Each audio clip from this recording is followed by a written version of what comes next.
New prediction from Professor Jian. Let's watch the video. Thank you. When you do a video called Dawn of the Jews, why is it that Jews are so dominant? You don't find that offensive? I never said Jews were dominant. What I said in my lecture was that the Jewish identity was created by the Persian Empire in order to better control the Levant. If you read the Bible, that's exactly what you can derive from it. If you go to my lecture on the Jews, you will see that I used the Bible as my primary source, and then I analyzed what the Bible was saying. The problem is that most people don't read the Bible. But people who came up with Pax Judaica are not biblical scholars. They're the modern white supremacist far right. Sorry, what is wrong with the term Pax Judaica? You tell me. What does it mean? It just means that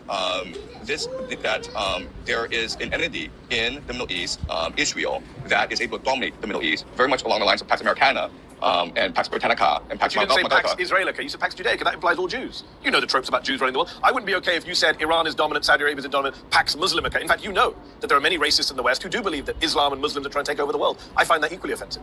Right. So I'm using a Latin convention, and so the Latin convention would be Pax Judaica. It would not be Pax Israelica. But you know where this concept comes from. It exists in far-right online circles. It's not some academic term. Do you believe that the Greater Israel Project is a far-right conspiracy theory? No. What is it then? I think it's a very real project being carried out by the Israeli government. I just don't call it Pax Judaica. Right, okay. So the difference between the Greater Israel Project and Pax Judaica is this. Greater Israel Project is what the Israelis believe that Yahweh, their God, promised to their ancestor Abraham in the Bible. And this extends from the now to the Euphrates. And I could have just used Greater Israel Project, but I want to differentiate because I believe that Pax Judaica is not an empire run by Jews, for Jews, by Jews. It is an empire run by transnational capital and secret societies in order to create an AI surveillance state throughout the Middle East. And just to be clear, this is speculative analysis. This is not based on facts, as you say.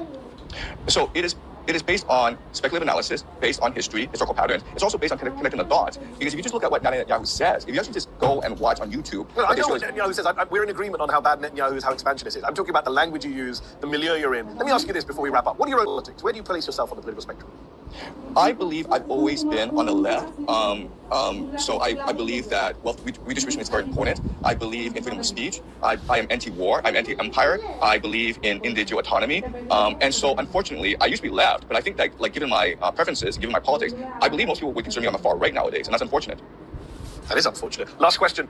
You made 3 very famous predictions in 2024. What is your big prediction now for 2026? We'll see what happens. We can test it out at the end of the year. Well, I've made 3 predictions about how this war will progress. Okay, so my first prediction is that the United States will use ground troops.